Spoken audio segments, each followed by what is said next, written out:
Dyslexia is very common. It affects 1 in 5 people and impacts both spoken and written language. Our next guest says dyslexia is a paradox because most people who have it are both very smart, yet read slowly. In her upcoming book, Overcoming Dyslexia, Dr. Sally Shaywitz shines a clarifying light on the symptoms and the treatment for dyslexia. Dr. Sally Shaywitz joins me now. How are you? Pleasure to be here. Nice to see you. Now, when did the book come out? The book came out a couple of years ago. A couple of years ago. Okay, so now what's the reception to the book been like? Oh, it's been fabulous. The hardcover came out first, and then it's in its 18th printing, and the paperback is now in its 14th printing. And people say, this is about me. Now I understand. You've helped me, as nothing else has, because dyslexia is very common, but it's a hidden disability. So many people think they know, but they don't. And science has made extraordinary progress, and the idea behind my book, behind our Yale Center for Dyslexia and Creativity, is to shine a light on that scientific progress so it can benefit people who are dyslexic. Now, you say that dyslexia is an unexpected difficulty in reading. Now, what do you mean by that, an unexpected difficulty in reading? Well, in our society, we assume if you're very smart, you're going to be a very good reader, and if you're a very good reader, you must be very smart. And that's true if you're not dyslexic. But in the case of dyslexia, you can be very smart, very motivated, try really hard, but you can't read, particularly can't read quickly and automatically. So it's unexpected in relation to the person's age, intelligence, grade level, and professional status. Now let's talk about some of the very famous people who are dyslexic. Well, there, for example, Dr. Carol Greider, she won the Nobel Prize in Medicine just this past December. She's very dyslexic. And what's so interesting about Dr. Greider is that she had trouble getting into graduate school. She was rejected from 12 of 14 graduate programs, not because she wasn't smart, but only because she couldn't finish her GRE. So she scored poorly. And people took that as a measure of her ability. But 2 schools, University of California at Berkeley and Caltech, had the good sense to go further and accepted her. And you know what? She did her Nobel Prize-winning work there. Oh, my gosh. David Boies, we've all heard in the news today that the ban on gay marriage in California was overturned. Well, one of the 2 attorneys who argued that was David Boies, probably the most renowned attorney in America. He's dyslexic. Dr. Stuart Udofsky, who's chair of psychiatry at Baylor and has written 30 books or edited, he's very dyslexic. Now tell us a little bit about what's going on with the brain when people have dyslexia, if you could, please. Well, we've been very, very fortunate because there's been a new technology called functional magnetic resonance imaging. If any of the people watching have ever had an MRI, it's like that but smarter. So you can ask someone to read and see what's happening in the brain.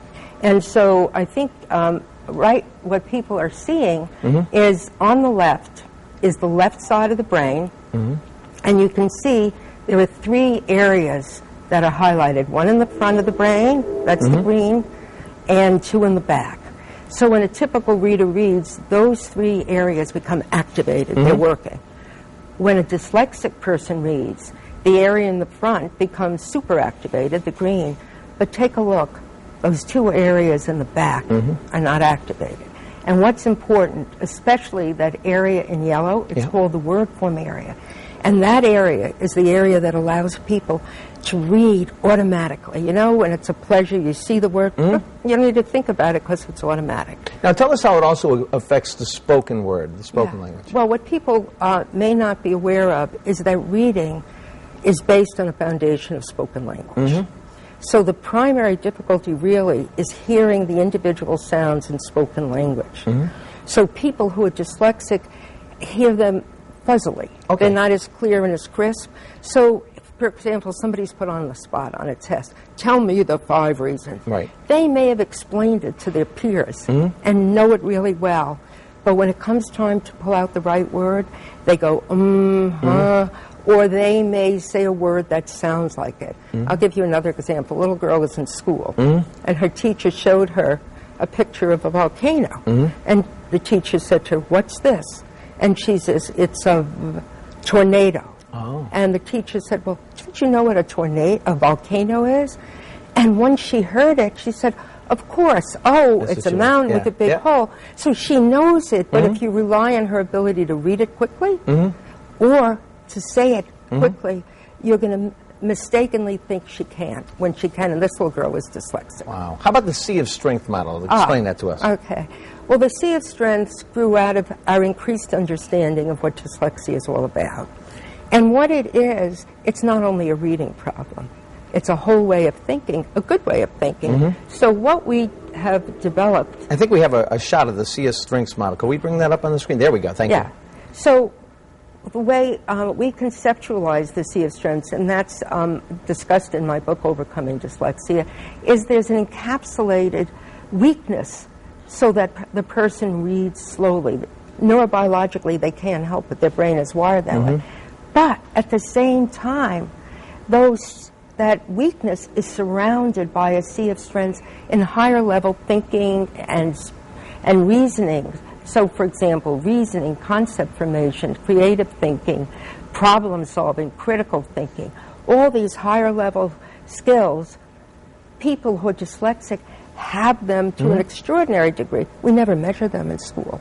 So the goal is to identify the weakness, identify the strengths, but remediate the weakness, but make sure the person who's dyslexic can access those strengths. And you do that most commonly by understanding, one, that spoken language is going to be full of glitches and pauses, and also by providing accommodations on tests.